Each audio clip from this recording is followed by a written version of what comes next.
Look at me now, darling, right in the eyes through this screen. I am about to tell you something they never wanted you to know. There is a mirror in your home that holds more power than any spell, any ritual, any ancient text locked away in forbidden libraries. I discovered this truth nearly a century ago, and they laughed at me. They called me eccentric, they called me a fool, but the ones who listened, their lives transformed overnight. Fortunes appeared, love returned, health restored. And all because of what I am about to share with you about mirrors and the most forbidden truth of abundance. You see, most people look into a mirror and see what is wrong. They see the wrinkles forming, the weight they want to lose, the tired eyes staring back. They use the mirror as a weapon against themselves, a daily reminder of everything they are not.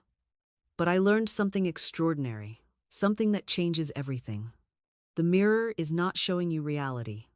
The mirror is creating it. Every single time you stand before that glass, you are performing a ritual, whether you know it or not. You are speaking words into the invisible, and the universe is listening with breathless attention. Let me take you back to a moment that changed everything for me. I was standing in my apartment in New York City, barely able to pay my rent, staring at my reflection with tears streaming down my face. I had just received another rejection, another closed door. Another person telling me my ideas about metaphysics and spiritual law were nonsense. And in that moment of complete despair, something happened. I looked at my reflection, really looked, and I heard a voice, clear as crystal. It said, "You are looking at the effect, not the cause." That sentence split my world in two. I didn't understand it at first.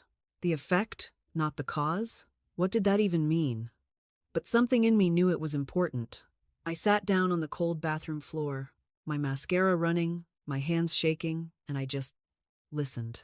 That voice came again, gentler this time. What you see in the mirror is the result of what you've been thinking, feeling, believing. Change the cause, and the effect must follow. It sounds so simple now when I say it out loud, but in that moment, it was revolutionary, because I realized I'd been doing everything backwards. I'd been trying to fix my outside world, my bank account, my relationships, my body, without ever once looking at what was creating them. I was treating symptoms while ignoring the disease. You know that feeling when you've been pushing a door that says pull? That was my entire life. All that struggle, all that effort, and I'd been moving in completely the wrong direction. I started to pay attention, really pay attention, and what I discovered horrified me. The thoughts running through my mind on repeat were absolutely vicious. You're not good enough. You'll never have enough. People always leave you. Nothing ever works out. Over and over, like a terrible song I couldn't turn off. No wonder my life looked the way it did. I was literally thinking it into existence. Every worried thought about money was a prayer for poverty. Every anxious thought about love was an invitation for loneliness. I was a magnet, but I was magnetized to attract exactly what I feared most. Here's what nobody tells you. Your subconscious mind doesn't understand jokes, sarcasm, or what you didn't really mean. It takes orders. Every thought is a command. Every word is a decree. And I had been decreeing disaster for years. I thought about my mother, always saying, "We can't afford that, even when we could." I thought about my father, convinced that success required sacrifice and suffering. These weren't just family quirks. These were inherited patterns, spiritual genetics I'd been running on autopilot. But here's the thing that changed everything. If I had learned these patterns, I could unlearn them. If thoughts created my reality, then new thoughts could create a new reality. The recognition was both liberating and terrifying. Because once you see the pattern, you can't unsee it. Once you understand that you've been the architect of your own limitations, you also have to accept that you're the only one who can demolish them. I started small.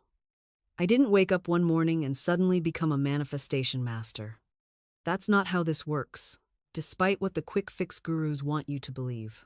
Real transformation is quiet. It's subtle. It happens in the space between your thoughts. I began watching my words like a hawk.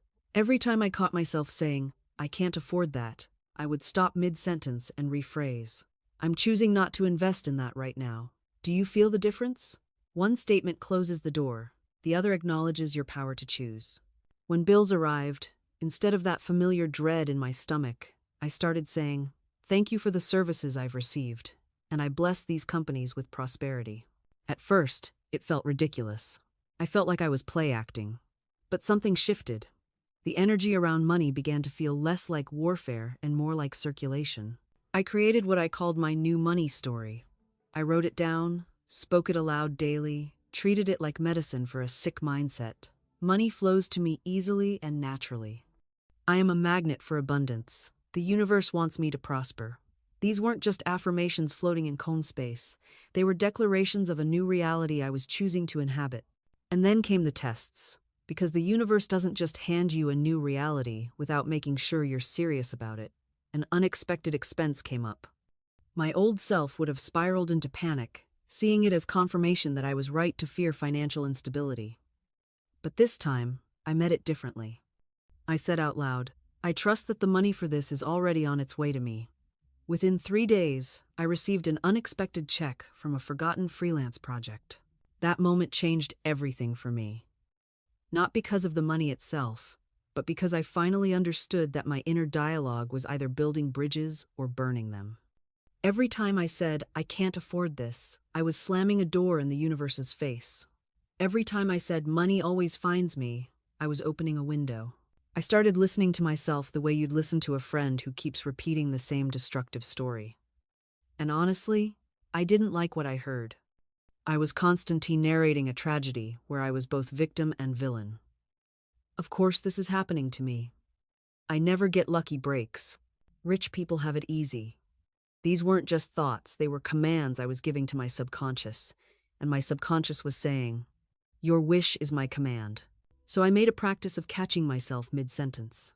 When I'd start to say, "I'm so broke," I'd stop and rephrase, "I'm in a temporary cash flow situation." When I'd think I'll never afford a house, I'd correct it to, "I'm preparing to receive my perfect home." It felt ridiculous. At first, like putting lipstick on a pig. But here's what I discovered. Your subconscious mind doesn't know the difference between a fact and a repeated statement. Tell it something enough times with feeling, and it accepts it as reality. Florence Scovel talks about the law of substitution. You can't just remove a negative thought. You have to replace it with a positive one. Nature abhors a vacuum. If you try to stop thinking about poverty without giving your mind something else to focus on, the poverty thoughts will rush back in like water filling a hole. I started creating what I called replacement phrases. Every fear-based statement got a pre-planned counterstatement. What if I run out of money? Became money flows to me from expected and unexpected sources. I can't afford this. Became I'm open to creative ways this can come to me. At first, these felt like lies, but I kept saying them anyway, and something shifted. The shift wasn't dramatic. It was subtle, like watching ice melt. You don't see it happening moment by moment, but suddenly there's water where there was once something frozen solid. I began noticing opportunities I would have previously dismissed. A friend mentioned a project, and instead of thinking, "I'm not qualified," I heard myself say, "Tell me more." That conversation led to work. Not because I suddenly became more skilled, but because I stopped blocking the channel with my own resistance. Here's what nobody tells you about affirmations. They're not magic spells. They're not about forcing the universe to bend to your will. They're about removing the mental blocks you've built between yourself and what already wants to come to you. Every "I can't" is a door you've slammed shut. Every "I'm not worthy" is a wall you've built. The affirmations aren't creating something new, they're demolishing the obstacles you've constructed. I started testing this with small things. Instead of saying, "I never find parking," I'd say, "I always find the perfect parking spot." And you know what happened? I started noticing empty spaces I would have previously driven past. My awareness shifted. The parking spots were always there, I just hadn't been looking for them. Then I tried it with relationships. I had been carrying this story that people always disappointed me. It was my identity. I was the person who couldn't rely on anyone. So I started saying, "People are eager to help me. I am supported and loved." It felt absurd. But within weeks, 3 different people reached out offering help I hadn't even asked for. Had they changed? Or had I simply stopped broadcasting "stay away" with every interaction? This is where it gets radical. Your words aren't describing reality. They're creating it. Most people are walking around with their subconscious set to sabotage. They're speaking their fears into existence without even realizing it. I never have enough money. Nobody appreciates me. Good things don't happen to people like me. And then they wonder why their bank account stays empty, why they feel invisible, why opportunity bypasses them entirely. I used to do this constantly. Every complaint was a command to the universe. Every worry was a prayer for what I didn't want. I was a master manifester, just manifesting everything I dreaded instead of everything I desired. Here's what changed everything. I started treating my words like they were spells. Because they are. Every sentence you speak is setting something in motion. You're either building or demolishing, creating or destroying. There's no neutral ground here. When you say, "I can't afford it," you're not just stating a fact. You're reinforcing a pattern. You're instructing your subconscious to keep you broke. But when you shift to, "I'm increasing my capacity to receive," something different happens. You're suddenly open to solutions. Opportunities you would have missed before become visible. The word is the thing, not a description of the thing, the actual thing itself. This sounds mystical until you test it. Until you watch what happens when you stop saying, "I'm so tired," 50 times a day and start declaring, "I have all the energy I need." Your body listens to everything you tell it. Your circumstances arrange themselves around your dominant statements. Reality is far more flexible than we've been taught, and your words are the chisel. I started an experiment. For 30 days, I would only speak what I wanted to be true. Not lies, declarations. Not delusion design. If I didn't have money yet, I wouldn't say I'm rich, but I would say money flows to me easily and frequently. If a relationship was strained, I wouldn't pretend it was perfect, but I would say, this situation is resolving in perfect harmony. The first week felt ridiculous, like I was playing pretend. But by week 2, something shifted. Not just in my circumstances, in me. I walked differently, made different choices, said yes to things I would have declined. My confidence wasn't faked. It was built by the very words I kept speaking. And this is something most people get backward. They wait to feel confident before they speak confidently. They wait to feel loved before they affirm love. They wait to feel successful before they claim success. But the universe doesn't reward waiting. It rewards declaration. I started treating my words like seeds. Not all of them sprouted overnight. Some took weeks, some took months. But I learned to trust the process. To trust that every affirmation I spoke was working beneath the surface, rearranging circumstances, shifting energies, preparing the soil. There were moments of doubt, of course. Moments when I looked around and saw no evidence of change. But I'd learned something crucial. The absence of visible proof is not the absence of movement. Think of it like this. When you plant a seed in the ground, you don't dig it up every day to check if it's growing. You water it, you trust it, you speak life over it, and one day, without warning, a shoot breaks through the soil. Your words are doing the same thing right now. Every affirmation, every declaration, every time you speak your desire as though it's already done, you're watering seeds you cannot yet see. I started applying this to everything. My health, my relationships, my sense of purpose. When I felt tired, I didn't say, "I'm exhausted." I said, "My body is renewing itself. I am filled with vitality." And I'd feel a shift, subtle but real, like a doorway opening inside me. When I felt lonely, I didn't say, "No one understands me." I said, "I am deeply connected to love and friendship." And slowly, authentically, people began to appear. Not because I was desperate, but because I was aligned. This is the part that surprises people. When you change your inner speech, you stop chasing. You start attracting. There's a magnetism that comes from alignment, from speaking and believing the same truth. I remember one particular week when everything felt heavy. Bills were piling up. Opportunities seemed to close. And I felt that old, familiar panic creeping in. But instead of spiraling, I spoke. Out loud. Clearly, with conviction. Every financial door is open to me. Money flows to me easily and constantly. I am provided for in ways I cannot even imagine. And I meant it. Not as a wish, but as a statement of fact. Within 3 days, an unexpected check arrived. Within a week, a project I'd forgotten about came through. Within 2 weeks, I had more than I needed. Coincidence? Maybe. But I've seen this coincidence happen too many times to dismiss it. The universe has a mathematical precision that staggers the rational mind, and yet it responds to something as intangible as feeling. Let me share something that happened to a woman in one of my classes. She'd been affirming prosperity for weeks, saying the words, doing the visualization exercises I taught, but nothing changed. One day she came to me, frustrated. "Florence, I'm doing everything right. Why isn't it working?" I asked her to speak her affirmation out loud right there. She said, "I am surrounded by infinite abundance."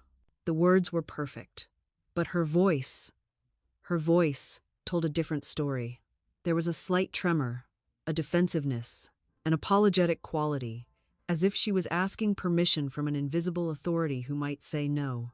"Now," I said, "say it as if you're simply stating a fact, like you'd say the sky is blue or water is wet." She tried, but you could hear the effort, the forcing. She was trying to convince herself, and that trying created resistance. Here's what most people miss. Affirmations aren't about convincing yourself of something. They're about aligning with what already is in the spiritual realm. When you say, "I am prosperous," while feeling poor, you're not lying to yourself. You're recognizing a truth that exists beyond current appearances. You're calling it forth from the invisible into the visible. But that calling requires a particular quality of consciousness. Not hoping, not wishing, not even believing in the way we usually think of belief. It requires knowing, and knowing has a feeling. It's quiet, settled. There's no anxiety in it, no desperate need for proof. It's the same feeling you have when someone asks your name. You don't have to think about it or convince yourself. You simply know. This is why I always say, go to the end. Feel the wish fulfilled. Don't climb the ladder rung by rung in your imagination. Stand at the top. Experience completion. Because when you truly feel completion, something extraordinary happens in your energy field. The grasping stops. The chasing stops. And in that stop, in that stillness, the thing you desire finds its way to you. The universe is always at work, arranging circumstances, coordinating meetings, orchestrating coincidences that aren't coincidences at all. But it can only deliver to you when your hands are open. When you're clutching, when you're demanding, when you're white-knuckling your way through manifestation, you're actually blocking the very channel through which your good must come. I've watched people hold their breath waiting for love, and in that holding, they radiate desperation. Then I've watched them exhale, surrender, decide to be complete as they are, and within weeks, sometimes days, love appears. Not because they stopped wanting it, but because they stopped needing it to feel whole. This is the great paradox nobody wants to hear.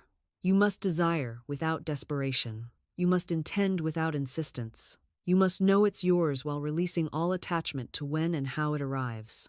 Think of a child asking for a cookie. One child asks sweetly, then goes back to playing, trusting the answer will come. Another child whines, begs, throws a tantrum, demands it right now. Which child do you want to give the cookie to? The universe operates on the same principle. It responds to the consciousness that knows it's already provided for, not the consciousness that's frantically trying to manipulate reality. The truth is, the moment you truly release something, you prove you already have it in consciousness. Because only someone who knows they're abundant can afford to let go. Only someone who knows they're supported can stop controlling. Only someone who knows they're enough can stop chasing validation. This is why the final step feels like doing nothing when you've been taught that manifestation requires constant action. But there's a vast difference between doing nothing from laziness and doing nothing from knowing. One is empty, the other is full. One is collapse, the other is trust. So yes, you speak the word, you feel the feeling, you follow the inspired action. And then, and this is where most people stumble, you let it go. You release it into the invisible law that never fails. You stop checking the mailbox 17 times a day. You stop asking everyone if they think it's going to happen. You stop reading your bank account like it's a crystal ball. You live as though it's already done. Because in the realm where all things exist, it is. And this is where the real transformation begins. Because when you stop worrying about money, money stops running from you. It's the most paradoxical thing. The moment you release your grip, the the thing you were chasing turns around and follows you home. I've seen it happen in the most ordinary ways. A woman stops complaining about her salary, starts blessing it instead, and within 3 weeks, she's offered a position she didn't even apply for. A man stops resenting his bills, starts thanking them for the services they represent, and suddenly clients appear from nowhere. A student stops panicking about tuition and affirms, "My education is divinely financed," and a scholarship materializes from an aunt she barely knew existed. This isn't luck. This isn't coincidence. This is law. This is the universe responding to your new frequency. You changed your inner station, so you're receiving different broadcasts. But here's what most people miss, and it's why they fall back into lack even after they've had a taste of abundance. They think the work is done once the money arrives. They think, "Finally, I manifested it. Now I can relax." And the moment they relax back into their old consciousness, the old conditions return. Because money isn't the demonstration, consciousness is. The money was just evidence of your shifted state. The real work, the lifetime work, is maintaining that consciousness, regardless of what the physical world is showing you. That's mastery. Anyone can feel abundant when the check arrives. The master feels abundant before the check, during the waiting, in the silence, in the supposed lack. The master knows that what appears as lack is just the old clay being dissolved before the new form takes shape.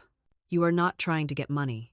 You're remembering that you are the consciousness through which infinite substance flows. There's a difference. One is begging, the other is opening. One is desperation, the other is recognition. You're not a beggar at the feast. You're the host. You're the one who set the table. And you cannot be denied entrance to your own banquet. So when the rent is due and the account looks empty, you don't cave. You stand in your inner knowing.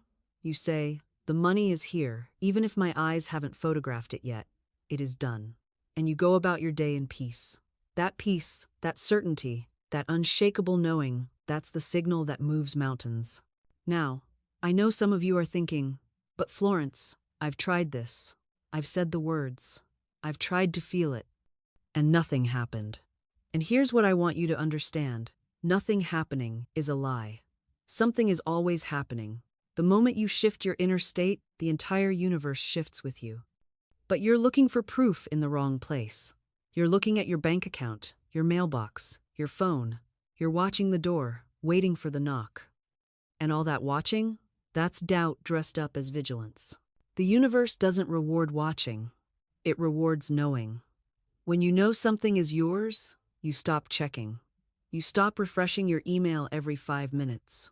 You stop mentally calculating how many days it's been since you spoke your word. You just go about your life with this quiet confidence, this inner smile that says, "It's handled." That's when everything rushes toward you. I remember a woman who came to me, frantic about money.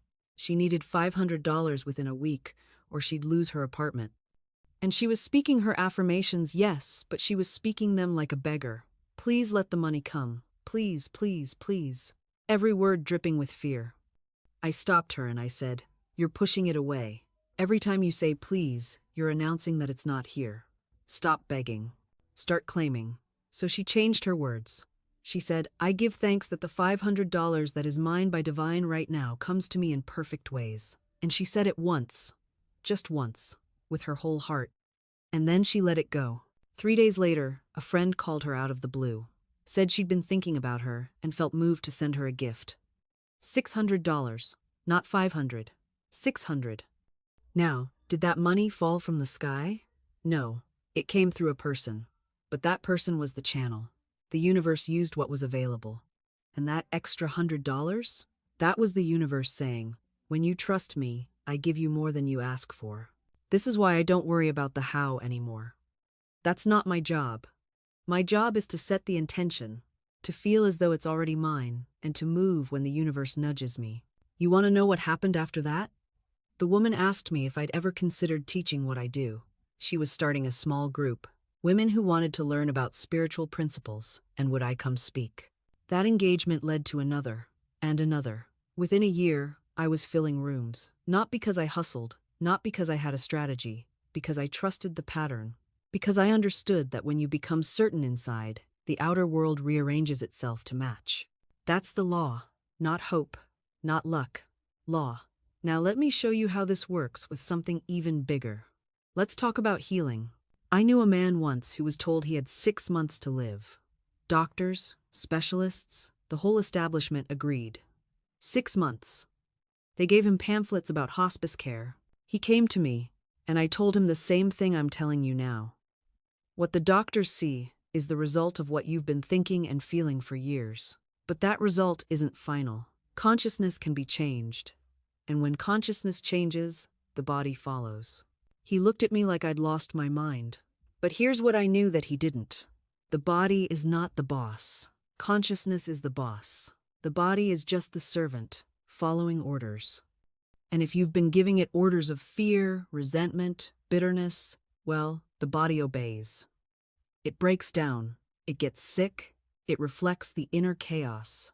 But the moment you change the inner orders, the body says, "Oh, new management. Let me adjust." I taught him to stop seeing himself as a dying man. Every time that thought came, he was to say, "I am whole, perfect, strong, powerful, loving, harmonious, and happy." Not as a wish, as a fact. As a declaration of what is true in the invisible realm, which is the only realm that matters. He did it, for weeks. Every fear that came up, he spoke that word over it. Every time someone looked at him with pity, he silently declared his wholeness. 3 months later, he went back to the doctor. The disease had stopped progressing. 6 months later, it was in remission. A year later, he was completely clear. The doctors called it spontaneous remission. I call it obedience to spiritual law.